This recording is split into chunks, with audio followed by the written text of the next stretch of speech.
What's up? 49ers coast to coast, West Coast Grant Cohn, East Coast Jason Aponte. We're here to talk Niners.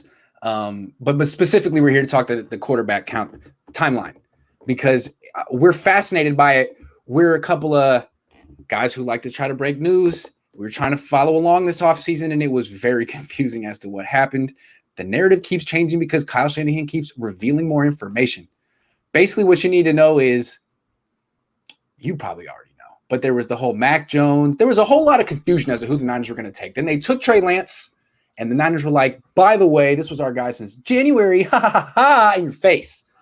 But then Kyle goes out on Sean McVay's podcast and was like, yeah, but in February, I really wanted Matt Stafford.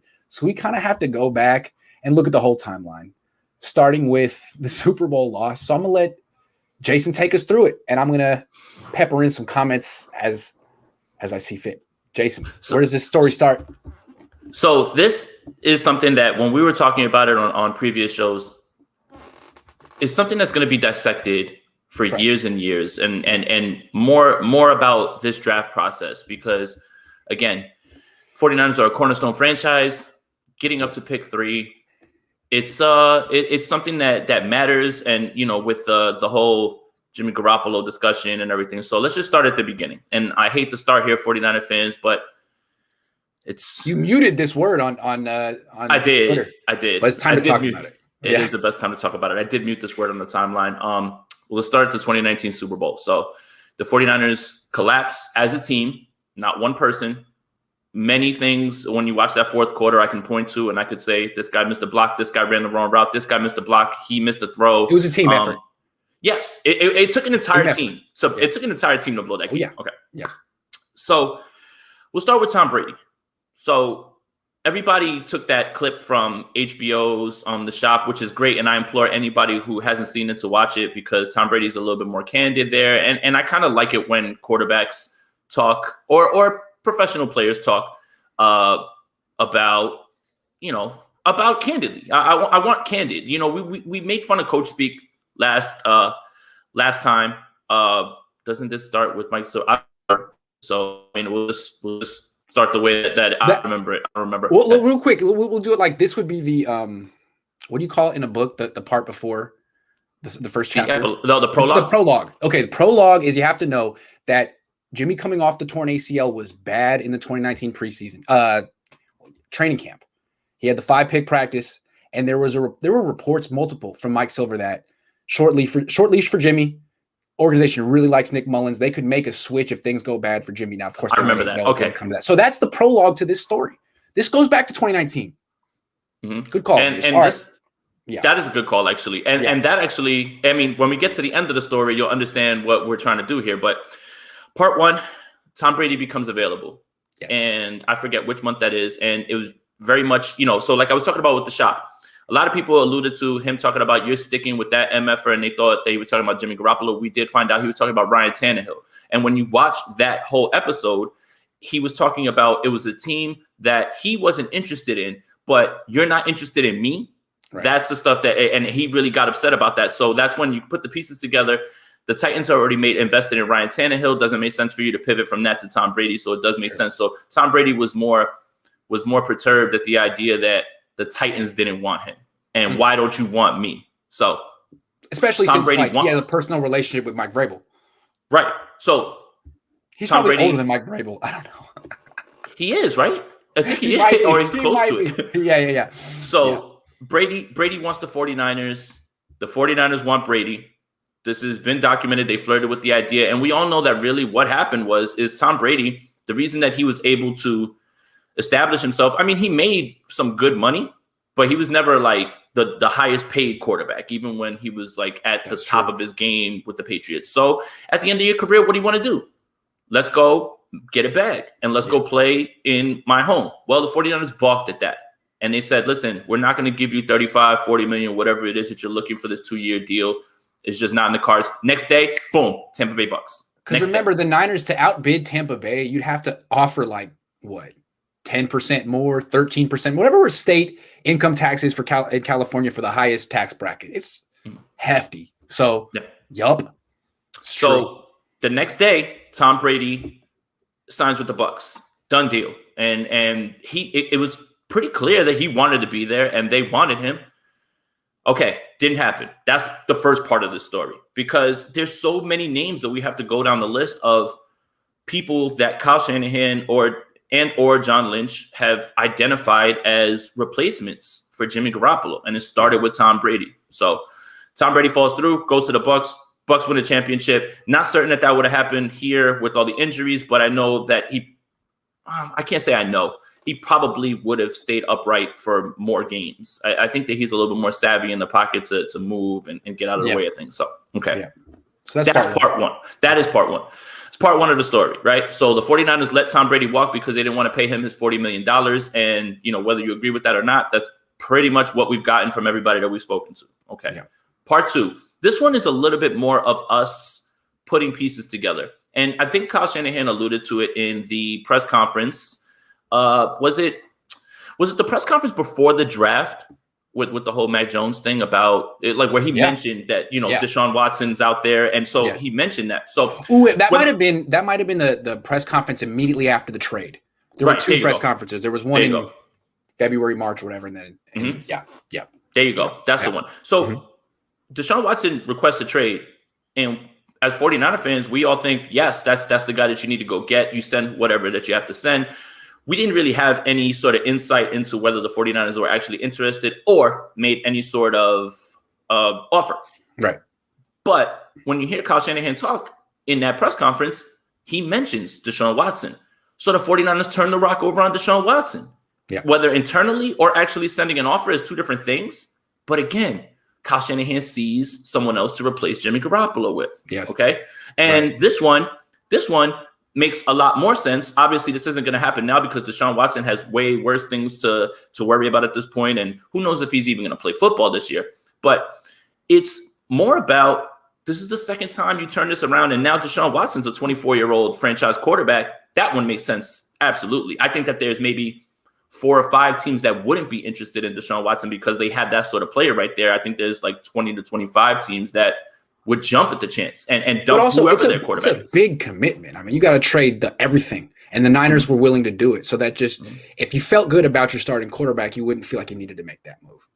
Yep, there you go. So So Deshaun Watson was another one that they turned the rock over. So do you guys kind of see where I'm going with this? I know you guys kind of see, but we'll pull it together at the end. But yeah, I mean, it's important to point out. It seems like I'll just give a little teaser for the theme. I think you guys are pretty smart. There is a narrative out there that the Niners got Trey Lance just to beef up the quarterback room. Jimmy Garoppolo gets hurt now and then, but he's really great.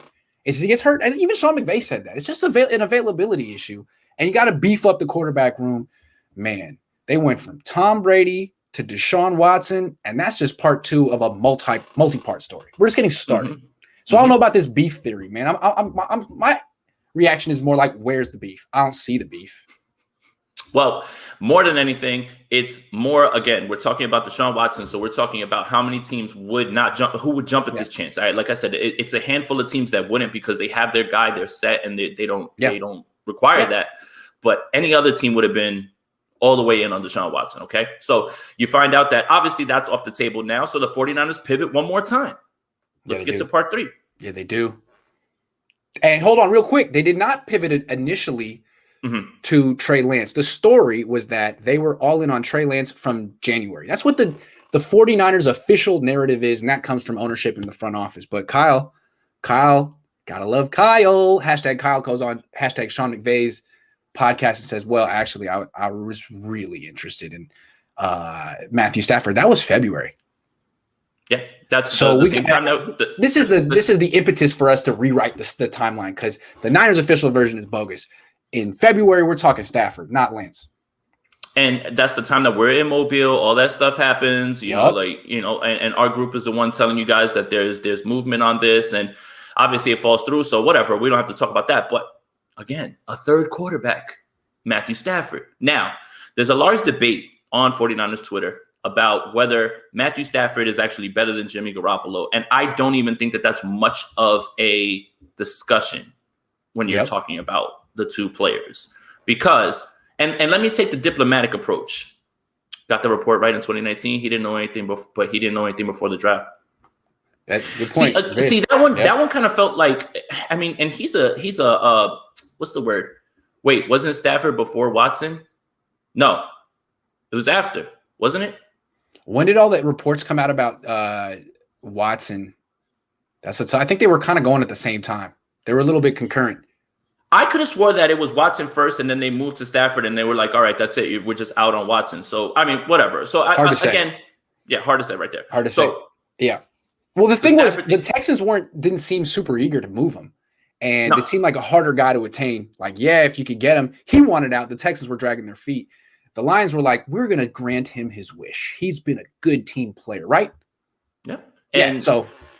I love this. I love this tour of Kyle Shanahan going around and doing podcasts and opening up the curtain and letting people in on what they talk about and the things that are going on in the building. Yeah, I love that he speaks candidly. Although sometimes, like I said, I wish that he would just give some generic answers at some point. Yeah. But I thought it was interesting when he was talking about Stafford and how, I scouted him out of college, and you watch the film when you're playing them, but man, when I watched him again and I started to watch him for those 2 weeks, I was like, man, this guy's underrated and really, really, really good. Yeah, the thing I was well, the thing I was going to say about Jimmy Garoppolo is I'll be diplomatic in my stance here because I don't want to come off as a hater or anything like that.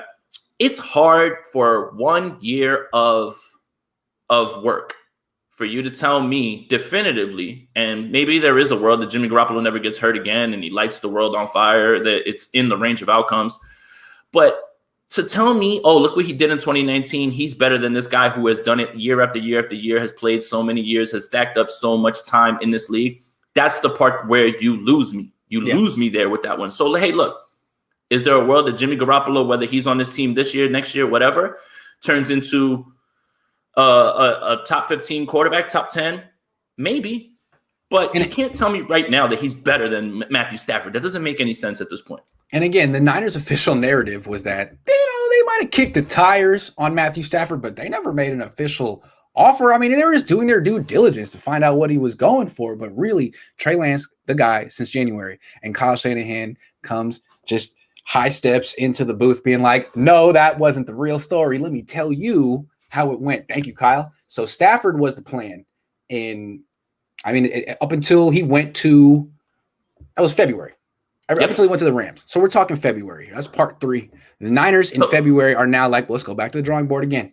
And one more thing too, is when you hear him talk about, I spoke to somebody and said, you can go to dinner. Nothing's going to happen tonight. And he didn't even know that Sean McVay and Stafford were in Cabo with him. So that's the part that kind of really stuck out to me, because he was sitting there waiting for this to kind of happen, to materialize. And he thought that, hey, we're gaining steam on this. I've obviously identified that this guy works. And Kyle would have known that. Kyle probably just doesn't watch games. He watches, film of other people when it's time to play them. So it's more like he was waiting. So I was going to bring that up too. So Vish made a good point. I think he either texted me or he tweeted at me. How is that not tampering? Yeah. You're allowed to hang out with opposing coaches while the deal gets done. I mean, unless the Lions don't care because they were making their move and they were making their deal. So it didn't matter. I guess the Lions would have to complain. And I think that, they were under the assumption that they were working with McVay to get this done. One more thing that I want to touch on too from that podcast that was really, really interesting. Kyle Shanahan said, if we thought that the Rams were in on Julio Jones and were a suitor, we would have been in on that. And I love the arms race. And that's what this has been the entire time in the NFC West. It's been an entire arms race. Which it kind of explains why the Niners were in on Stafford, because the Rams Right. So if that's the case, you can't let him slide over there because now you have problems. Say what you want. Remember last year when the Niners said they were just kicking the tires on Jamal Adams? Well, from what I heard, it was more than that. And again, the Seahawks came over the top and had this offer that the Niners weren't expecting. But I think the Niners were, from what I heard, were very, very interested in Jamal Adams, and the same kind of thing happened here. And what Kyle's saying about, man, I went to dinner, and I had my guys say, hey, nothing's happening. And then I find out, boom, I get the Texas done to the Rams. So he seemed very disappointed. Yeah. And where my head went on that one, where I went with that one was, did Stafford prefer the Rams to the Niners? Because it sounded like Stafford understood the Niners were interested and was interested too, but maybe had questions about the area, knowing his wife. And then the Rams call up. Also about the Niners' readiness. I mean, the Niners have losing seasons. They're not the most consistent team. Weird things happen to them with injuries and stuff. Maybe when he got the Rams, he was thinking about it. Kyle thought, oh, well, this is going to materialize over the next few days. And then he gets this offer he wasn't expecting from the Rams. He's like, sold. I'm in. Yeah. I like LA. I like this team. I can see that. And then that happens, and now the Rams have Stafford, and now the 49ers are – go ahead. Go for it. Hold on. Before we move on, I'm Jay Rico85 says, if Kyle was hyping up Stafford on Sean McVay's podcast, isn't it possible that was just professional courtesy instead of openly admitting wanting him sort of like patting McVay on the back? Yeah, but the specifics. The specifics that Kyle. The little stuff. Like when he talks about going to dinner and they were like, don't worry about it. There's not going to be anything happening. And then he finds out, just like everybody else did, that it was to the Rams. That's the part that that doesn't really work with me at that point right there. All right, let's move on to part 4. Part 4. Stafford goes to the Rams. Right. January, I guess, is when all this Trey Lance stuff happened. And this is when Trey Lance was identified. Mm-hmm. So Trey Lance is out there, NDSU, and remember, they're sitting at 12 at this point. So at what point is it now we need to move up to 3 to get Trey Lance? Yes. If that is what it was the entire time. Even though when you listen to that podcast, he talked glowingly about Mech. That's the stuff that I yes, like he when did. Yes, I was just like, well, you know how I feel. You know what I think. My interpretation of what happened. Go for it. My interpretation of what happened is that Kyle's first choice was Mac, his second choice was Lance. He liked both of them, and the Niners front office for choices were flipped, and the whole no on Mac Jones thing took on a life of its own, and it was just that you couldn't do it. So I don't know. I feel like part of him is a little salty, and down the line could ultimately be like, "See, this is what I'm saying about him," but. He rode the fence. He capitulated and took Trey Lance, and maybe he could claim credit for that too. But that's how I feel. I think Mike Shanahan really liked Mac. Yes. Especially with with the way that he thinks about the way quarterback play is, and Mike, and we all know that Mike's involved in this process, whether people want to believe it or not. So he doesn't technically work for the 49ers. It was like the Shanahans against the world. It was the Shanahans, Tupac, against the world. Pretty much, that was it. And they were about to. It sounded like, from everything that people were saying, if you want to believe those reports, if you do, I don't, but if you want to believe them, that they were going to try to make a move that makes them sound smarter than you or smarter than anybody else, and watch me win with this, traditional pocket passer or whatever. Fine. So the Trey Lance thing, it happens after the trade up. But I guess the point that we're trying to get to here, now that we've been talking for 20 minutes, is how can Jimmy be the guy when you've literally turned over every single rock? And don't give me the whole, you should be looking to improve every position all the time. Starting quarterback is different. If you're Jimmy Garoppolo, and now this last thing comes out now about him definitely wanting Stafford, how do you feel right now? Do you feel wanted? He can say all the generic quotes he wants in a press conference about, hey, we're in contact, boom, boom, boom, whatever. That's got to be something that's either in the back of his mind or in the front of his mind. And it's weird to me because there will be people that will argue with you so they're blue in the face about, beefing up the room, whatever. Jimmy kind of gets hurt. That's it. They've been trying to move away from Jimmy Garoppolo since the 2019 Super Bowl. Yeah, the pro-Jimmy crowd will have you believe that the Niners were in the market for a backup quarterback this offseason. Wait a minute. One more thing. One more report that I feel like gets glossed over, and I think that this kind of goes in line with him drafting a rookie quarterback. Yeah. Kyle Shanahan definitely wanted Andy Dalton. Definitely. Yes. Yeah. Definitely wanted Andy Dalton. Andy Dalton's cheaper, and then you pair him with the rookie, and boom, you're good. That's a bridge quarterback. That's a bridge quarterback. Yes. Yeah, not a $26 million bridge quarterback. A $6-8 million quarterback. Perfect. That's a bridge quarterback. Yes. So what are we saying? This is the point. How can Jimmy Garoppolo go into this season now without thinking about this and having this? Look, they wanted to make their backup. Their QB. They wanted to spend $80 million on a position where you can only play one guy at a time. That was the plan. Yeah, that was the plan to beef up the room. Beef the room up. That's it. No. I saw that on Twitter today. I'm not even going to name who said it, but wow, today beefing up the room. Nah. They're trying to. That's like if my wife caught me on Tinder talking to every single girl in Oakland. I'm like, I'm just trying to meet friends. I just trying to meet people. It's not even like that, babe. Nah, it's really like that. You can't do that. Can't Nope. And again, this isn't speculation. These are things that coach has said, and it's documented at this point. This isn't, us running with the narrative. This is what it is. And you can't sit there and tell me that they turned over all these stones and believe that Jimmy Garoppolo is the guy. So then it forces them to make a power move, which they even admitted that they overpaid for Trey Lance. They admitted, they were like, yeah, it might have been a bit of an overpay, but we had to get our guy. So you are super desperate to get away from this quarterback right now. And it's clear that Kyle Shanahan is fed up, and he's been fed up. And you can't even look at Jimmy Garoppolo in the face anymore. I can't even see you anymore. They can say all the right things. They can say all the right things in the world that they want. Like I said last night on Sprint Right Option, the writing's on the wall, but it's written in spray paint. It's graffitied on the wall. And I don't see how anybody else could see it anything other than this when it's all documented this way. The only reason there's a misperception, in my opinion, is because Jimmy Garoppolo is so professional and won't complain. He's just going to say, you know what, I'm going to be quiet and look like I'm taking the high road and get out of here eventually. Most 9 out of 10 athletes would complain at this point. Aaron Rodgers would. And there's nothing wrong with that. But that's just not what Jimmy's going to do. And I think that's creating a misperception. Like, well, Jimmy's still all in. Nah. Jimmy's chilling in Chicago waiting to get the text that he's gone. And he'll show up to training camp, but he's not going to do anything extra. Nah. At what point does Jimmy Garoppolo just request a trade? That's what I'm saying. I don't think he's going to do it. I think he feels like it would tarnish his brand to do something like that. He's supposed to be team first Jimmy. So I think he's going to do everything privately. So he'll request it privately. Like, he won't go in the media, but he's going to request it. I don't think that he how could you want to? Who's to say he hasn't even vetoed trades already? Like, the Niners have tried to send him to Houston, and he was like, nah, son, not going to do that. Not going to Houston. The problem is that now that we're in July 8th, and if this request does go through, where do you go?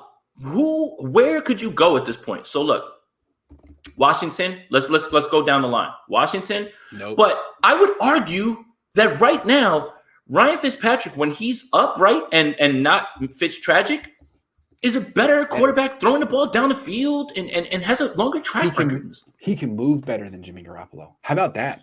So how about that? I'm not sure that I'm ready to say wholeheartedly that Ryan Fitzpatrick is immediately better than Jimmy Garoppolo or is the better quarterback. But I know what I've seen when he's right. And last year he had a career high in completion percentage. And remember, he got pulled, for Tua, and they brought him back in, and he still was rolling with that Miami Dolphins team. So I don't think that Washington's in. Okay, Denver. Why would Denver make a move now for Jimmy Garoppolo when they already have a guy in his tier, Teddy, and they have a guy who, let's just see what happens with Drew Lock if they find something cool. If not, that's a whiff. Houston still has Deshaun Watson on their books. Tyrod Taylor is there, and we all know the book on Tyrod Taylor and the story about him. He's going to start the first 3 games, and someone else is going to come in behind him and start, whether that's Davis Mills, whether that's somebody else. So Houston is kind of intriguing, right? Because Casario's there. There's a little bit, but it's too much money to put on your books at this point. Remember, they signed Mark Ingram, Phillip Lindsay. I'm not certain what their cap situation is, but that's a lot to invest in 2 quarterbacks, especially one that could very well land himself on the exemption list, the exempt list, something like that with Deshaun Watson, because we still don't know what's going on. A lot of that talk has been not squashed, but nobody's talking about it. There's been no sort of criminal charges, anything like that. But that's not to say that the NFL doesn't have something to say about it. So you still have to see how that plays out. So let's just say for right now, the Houston room is Tyrod Taylor and Davis Mills. Tyrod Taylor is a placeholder. That's the ultimate bridge quarterback is Tyrod Taylor. Anywhere he goes, it's literally to warm the seat up for the guy behind him. Mm-hmm. So if Jimmy Garoppolo asks for a trade, where? That's what I'm saying. Like, there might be certain teams that could be interested in him. I would imagine Houston is interested. But how many teams is Jimmy interested? Because even though he seems like he has no leverage, he has a no trade clause. So if the Niners are like, oh, Jimmy, Denver's going to give us a second round pick for you. Jimmy's like, hey, I'm not going to Denver. I don't care. Cut me. Because to me, I feel like from Jimmy's perspective, who cares about the money? He has $90 million. He's almost 30. He needs to go to an environment that believes in him and nurtures him. And to me, there's one. There's only one. And he loves Bill Belichick. And I get the impression that Bill Belichick loves him. I know they have Mac Jones now, but I feel like if he were to be cut, he might sign some real team-friendly deal to go back and play for them, for the Patriots. That's what I think is going to happen. And that's why I think the Niners' problem is you got the only team that really wants him and the only place that Jimmy Garoppolo really wants to go, and they know that they don't really have to play ball with the Niners. Like, just cut him, or we'll offer you a 7th-round pick. How about that? Right. I don't think they're going to cut him, and then the other thing, between what we were talking about, we kind of saw, if you look at what they got for Teddy, Denver, or what Carolina got for Teddy. Yeah. Oh, wait, here's one person that we also missed on this list of, we turned the stones over, Sam Darnold. Darnold got the stone turned on him. So that's another person. Again, literally. Hold on. Let's do part 5 of like the lesser quarterbacks that we didn't give a mention to. Someone else put him in here. So we got Sam Darnold, but there was also Joe Flacco. No, that's a backup move. I hope, at least. Jesus. But Sam Darnold was not. Darnold was a starter. Yes, he is a starter. So again, that's a list of 4 quarterbacks on top of a trade up that your coach admitted was an overpay. It's clear as day that this is what's been in the cards. And to talk about your point about him being cut, I don't think that they'll cut him. I don't think that that's what they'll do. I don't. I really don't. John will let it happen. Yeah, and I think they kind of cares, man. I don't think he does, but I don't think that that's what's going to happen. And I'm still going to stick to my prediction that they're going to play it safe and they're going to start Jimmy Garoppolo early on. Okay. Just wait for Jimmy to start and see what. Well, I don't know about that, but let's just see how it plays out. Again, if he plays well, the 49ers win games and they boost his trade value. That's cool. If he doesn't, then you go right to Trey Lance, and that's it. That's the end of the Jimmy Garoppolo era. So it's pretty cut and dry what's about to happen here. So it's just the discussion around all of this is missing sometimes when you see people say, he's the guy. He's absolutely Kyle loves him. What would lead you to believe that Kyle loves him? What would lead you to believe that Kyle wants him here still? No. When he's done everything in his power since the Super Bowl to replace him. No. What we're learning is that Kyle can't stand Jimmy Garoppolo, the sight of him. He can't be stand. I'm sorry. That's what we're perceiving here. How can you be Jimmy Garoppolo and hear all these things and hear every single all these names? Yes. Jimmy gets it. So look, Kyle wants him gone. And the first plan was Watson, then it was Stafford, then it was Darnold. Guys that they could just throw Jimmy out for. But then they ended up with Trey Lance, who could be the right guy. But you've never seen Trey Lance in a live situation. You can't really get rid of Jimmy Garoppolo yet. Doesn't mean that Jimmy Garoppolo's going to be on this team week 1, though. It just means that let's see Trey Lance in camp. Let's see Trey Lance in preseason. They could always trade Jimmy Garoppolo on August 28th or September 1st. They could take it up to the deadline, and I kind of think they will. Here's a question for you. Is the trade up to 3 a desperation move? Because they're like, this is the last chance that we have to replace him, and we can replace him with somebody who's cheap. Yes. Yeah. Yes. That's the thing. My recollection is that trade up to 3 happened within days of Watson getting like 20 plus women. That thing, like once the number went up to 20 plus, it was like 23 or something like that. Yeah, it was pretty clear that if he did get himself out of this situation, it's going to take time. It's going to take a while. It's going to take a while. I feel like the Niners made the move a couple days later. I could be wrong, but that's the way I remember it. So that's my point is, look, this Lance thing has to work. It has to work. One, because Kyle stamped his flag on him, but they exhausted every single option before finally they said, now let's just go for it and go to 3 so we can get a quarterback. Again, I hate to say it, but the writing's been on the wall for a long, long time. Every time that and the best part is it's not speculation anymore. Kyle Shanahan's coming out and confirming all of these things for you. So what's confusing for Niner fans is there's not a coherent narrative. They got the front office and ownership saying one thing, but what we've been saying is like, guys, it's Kyle's team. Listen to Kyle. He's not hard. He's not hard to decode. It's really not hard. And I think that's what people are starting to get, that Kyle is actually more down on Jimmy than we are. And he's been this way since 2019 to bring this full circle. I was trying to say since 2019, like, guys, you think I'm harsh on Jimmy? You think I'm harsh comparing him to Nick Mullins? You should imagine what Kyle, his own head coach, has to say in these meetings. So and look, other stuff, right? Let's just pick it all apart, right? What game was it that Nick Mullins started? I think it was a Monday Night Football game against old movies like Ferris Bueller. If this was Napoleon Dynamite, is Kyle the uncle who? Hold on, likes finish your to thought. record- We'll come back to it. I just didn't want to miss it. Oh, that's all right. Yeah, I think it was the Monday Night Football game against the Bills. Okay. And you know when Kyle Shanahan has that meeting, because the two coaches on Monday Night Football, the way it works is ESPN, they're allowed to sit in the room and you have to give them an interview. Yes. Production meeting. What did Kyle Shanahan have to gain by telling Brian Greasy that Nick Mullins is the smartest guy in the room and he's the one to playbook? What do you gain from that? Okay, let's play both sides of it. Let's play the good side. You want to hype up a guy that you need to play well to win games. And remember, the 49ers were still very much in the playoff hunt at that time. So if you want to use that as motivation, okay.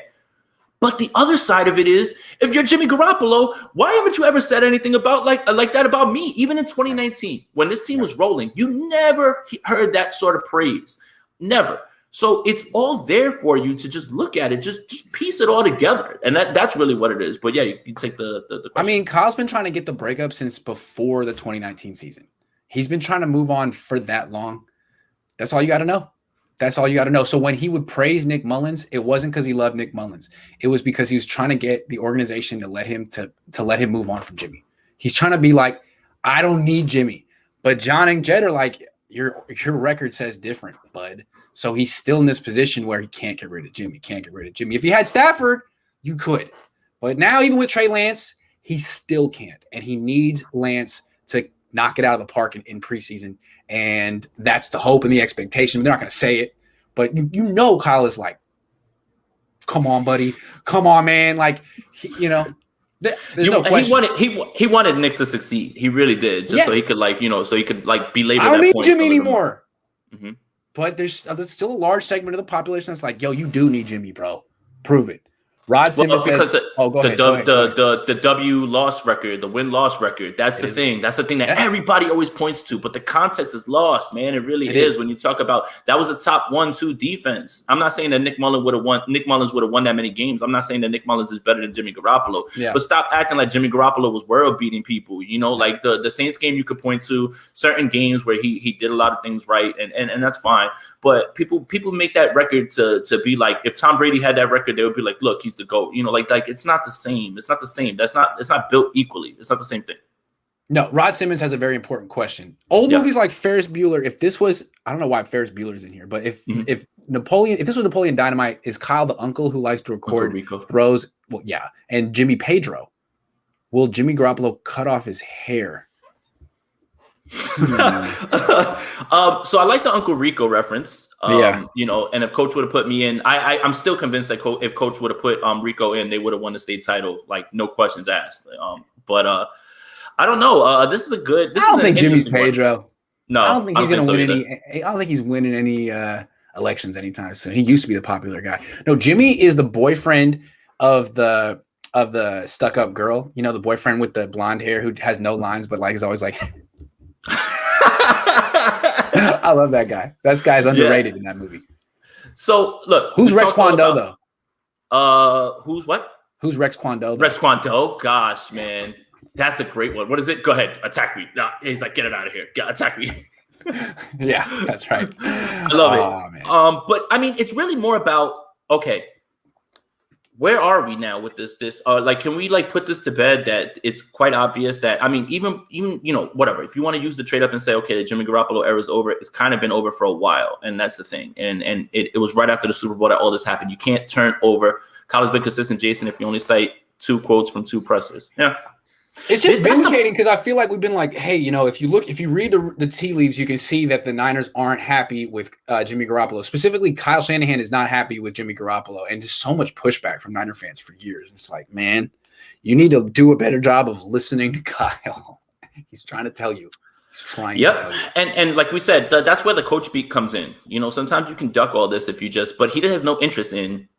Yeah, Harbaugh would duck it. He would just not answer the question. Edwin says, what if we could trade Jimmy G for Cam as a mentor in Gilmore? Do you think Cam wants to be a backup mentor? I don't think he does. No. Not that he wouldn't do it, but I think he wants to compete and play.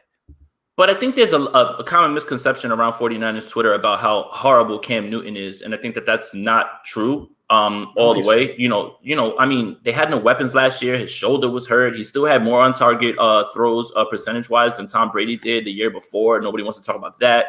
And he scored 21 touchdowns, albeit they're rushing, but it sounds like a productive guy to me. And they won 7 games. So It's not like people like this whole idea. Oh, Cam was awful. Did you watch him? Yes, I watched him, and I watched them win games while I had a bunch of people opt out. I have no idea how they won 7 games, but they won 7 games. They beat teams that were in the playoffs too. So he would miss a pass here and there, but guess what, guys? Trey Lance going to do the same thing. I'm just saying. I'm just prepping you. There's going to be a throw where you're like, you really missed that one. But that's the way it's always been with Cam Newton too. You can still be an MVP caliber player with the occasional misfire.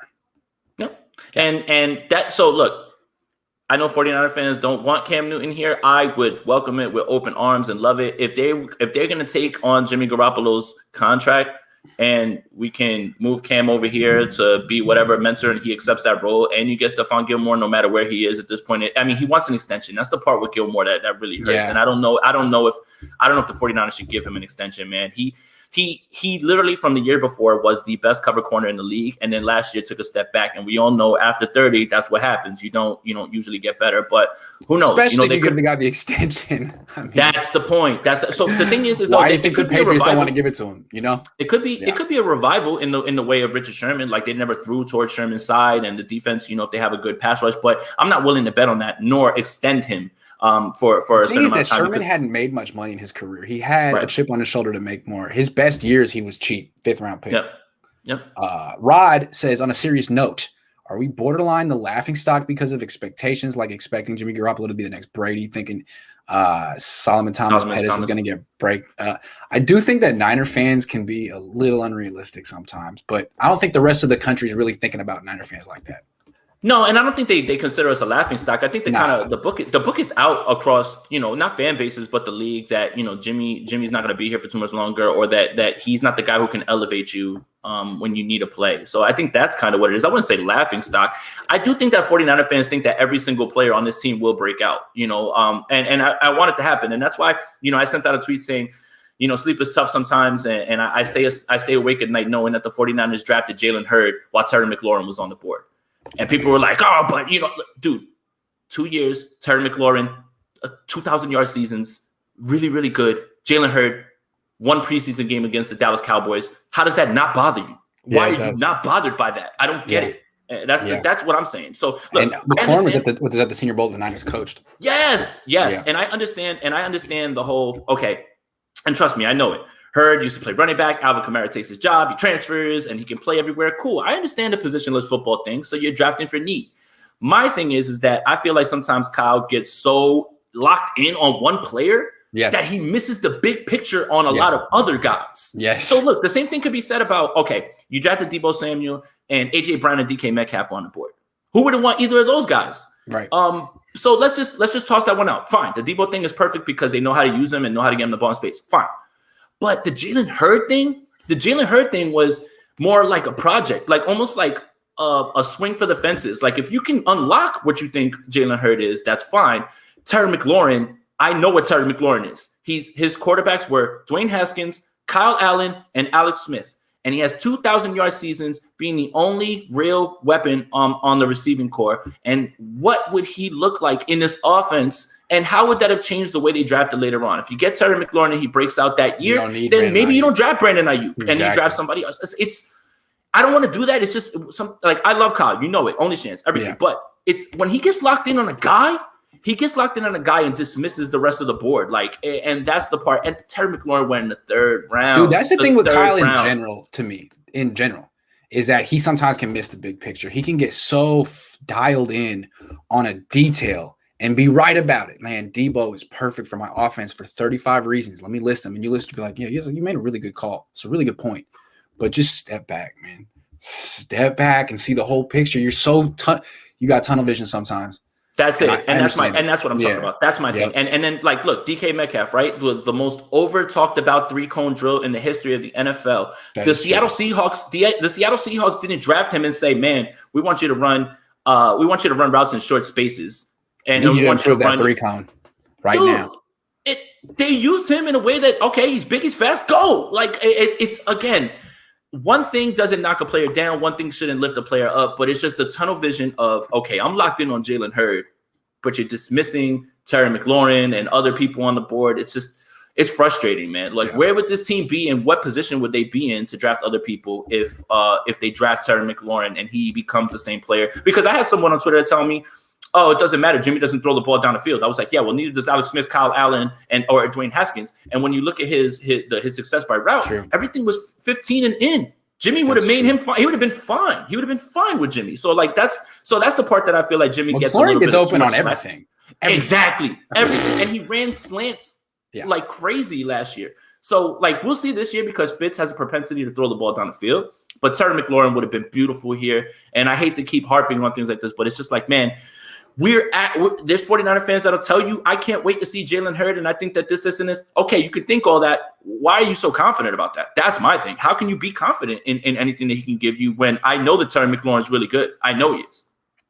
Chris says, I think Mullins' downfall was the fact that the entire team was hurt. Mullins and Jimmy aren't too far off skill set wise. Biggest difference was the health of the entire team. Yeah, I think the idea with Mullins is like, here you have someone who's like 85% of Jimmy for like a fraction of the cost. If he could just prove himself, you could go with him. And now it's much better to have Trey Lance than Nick Mullins, but that was always the idea. And I think, like Nick Mullins was never the kind of guy who's going to elevate people around him, but neither is Jimmy. And all right, so as far as being off skill set wise, I still think that Jimmy Garoppolo has really good mechanics with generating power in his lower half. I really think that he has all those good things and the quick trigger at times. Sometimes he'll sit there and like that he'll do that sometimes, which annoys the hell out of me. Yeah. But with Nick Mullins, man, I don't know if it was all necessarily the injuries to the team, because I'll point you right to that Eagles game. And first play of the game, Kyle Shanahan says, we gotta get you ready. We gotta get you going. Kendrick Bourne runs a slant. Nick misses him. Okay, cool. Kyle goes, okay, now let me get him an even easier throw. He calls the leak, the F leak with Juszczyk, misses him. And that kind of told you what was going to happen in that game. That game was all there for the taking. Didn't have much to do with injuries. The 49ers defense actually played really well in that game. I think George Kittle had like 13 catches and a touch. So Nick Mullins, I don't want to put it all on injuries, but Nick Mullins didn't play well. What I find so interesting about that game is that it was definitely the game that the Niners like fell out of love with Nick Mullins. That was it. That was the end of Nick with the Niners. But where did Nick Mullins end up? Philly. So Philly played him in that game, and they actually appreciated it. It's like, you know what? You battled. You kept your team in the game. You were really bad at first, but you battled, and we liked it. And we could have lost to you that day. Like, really, Carson Wentz had to make that all-time throw to Travis Fulgham down the line to win the game, and he did, and it was great. But they were impressed. I think it's interesting how two teams can see the same thing so differently. Like the Niners needed Nick Mullins to be clutch in that game, and that's not what he is. But the Eagles were looking at him different. Like they look at him more like, well, that's a backup quarterback going toe-to-toe with Carson Wentz. It was very interesting to me that he ended up on that team. And Nick Mullins throws that pick six to the underneath linebacker and no one's there. I mean, you take that one throw out. You take that one throw out in the 49ers. I hate to do that because then, the game changes and everything. But, yeah, man. You wouldn't think that the Eagles would sign him. You think that'd be the last team, but that's interesting. Jeremy Smith says Grant Cohn in the house. Just got finished watching the tape on Lance, and I think it's clear why we haven't heard from Jimmy. This kid is scary.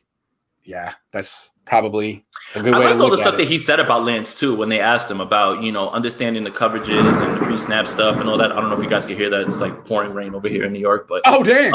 Yeah, it's all right. I'm inside. But I thought it was really cool that he talked about all those things because that's stuff that we had speculated that he liked about him. And, we're just guys on the sideline. So it's good that we kind of saw the same things. And Kyle really talked about that pretty well. Definitely. Justin says, I've read about multiple rookies, but not much about Alfredo Gutierrez. Will he make the team? If so, in what aspect will he be used? That's a good question. He's getting a lot of questions. I haven't seen him in a one-on-one pass blocking drill yet. So I'm open-minded. Let's see what he does. I am too. And I can't speculate, but I think that he's a little bit too tall for where he plays. I think he's a guard, right? I thought he was an offensive tackle. I know he's 6'9". He better be a tackle. Yeah, I was gonna say he can't be a guard at that height. But it's hard to speculate, man, because he has that huge size and maybe that'll work. But what we know about this team is the tackles need to be athletic. You need to be able to get out there and run block and everything. So who knows if you can do that? I'll say right now, I don't think he makes the team. It's a really nice story. I love that he's Mexican, and it's nice to see Hispanics on the team, and that's cool. But I just don't think that there's a place for him, especially when you consider Jalen Moore, Aaron Banks. Maybe because School got injured, that opens the door, because School's still on the roster, but he's on IR. Nope. So yeah, I don't think so. No, if he makes the team, he'll be practice squad. This guy is a developmental guy. If he's anything, I would expect practice squad if anything. So okay, you can get to know him. I'm J Rico 85 says, I'm Team Trey, but it's possible people still hang on Jimmy because the savior of the franchise. Because before Jimmy, our quarterback branch was Brian Hoyer and CJ Beathard. Yeah, that's a lot of it.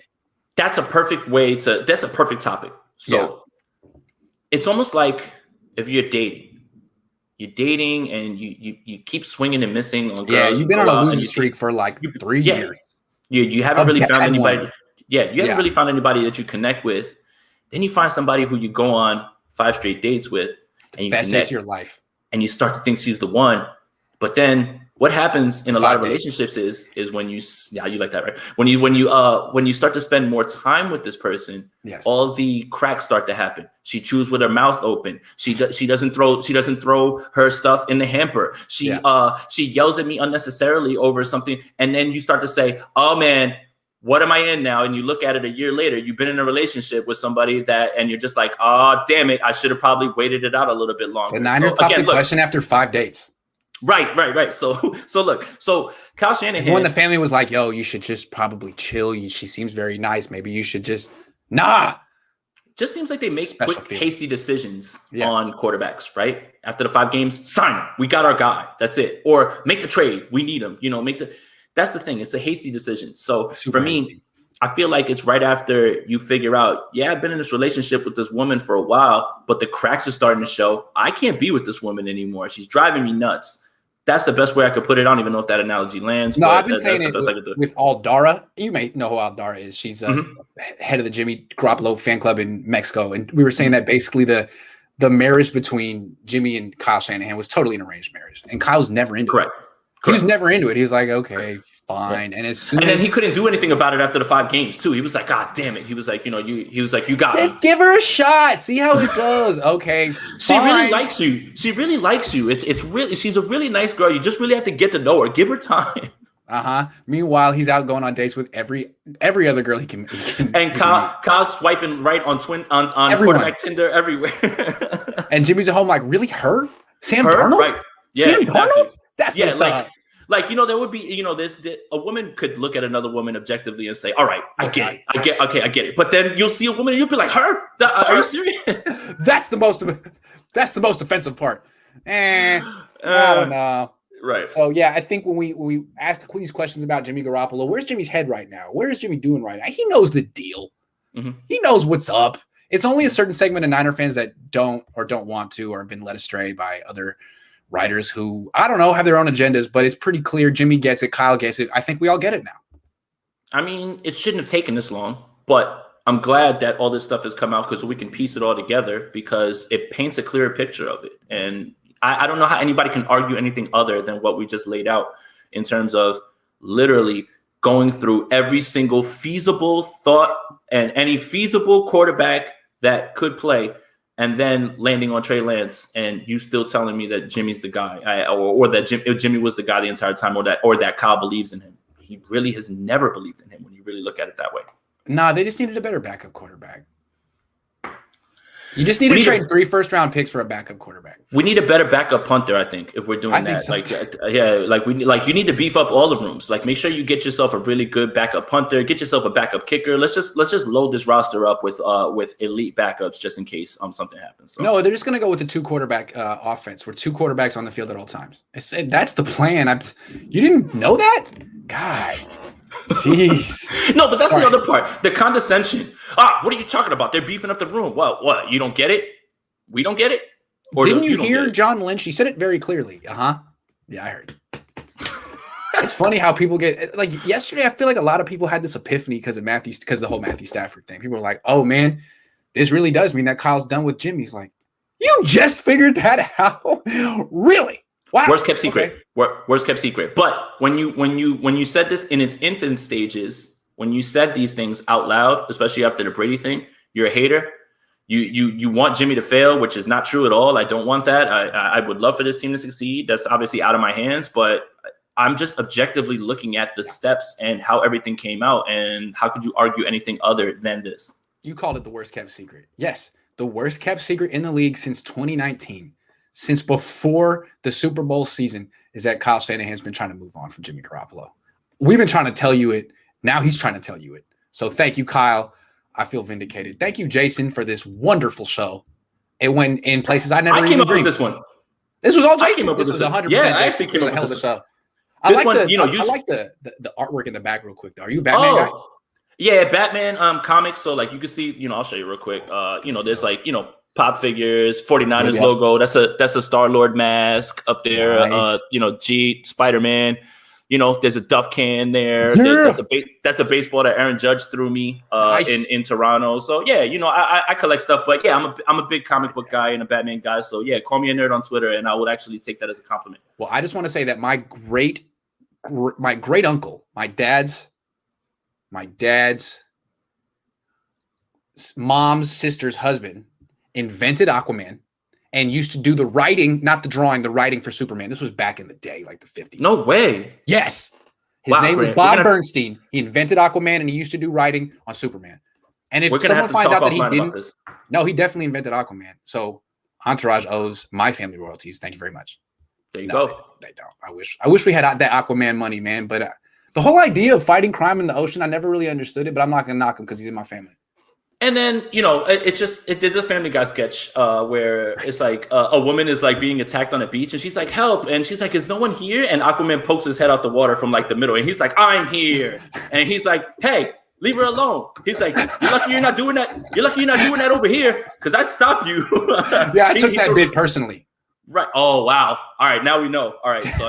So the way that you trolled me after I muted 2019 Super Bowl, I'm about to start. I'm gonna send you the worst possible Aquaman, which was Jason Momoa's Aquaman. The movie, that movie was horrendous. I'm sorry. So I'm gonna bombard you with that. Sorry, I didn't mean to steal the joke. I can take that. Thank you everyone for watching. I'll be back in an hour with a roundtable, and I have a very special, exclusive one-on-one live interview with a top 49ers player tomorrow at 2:30.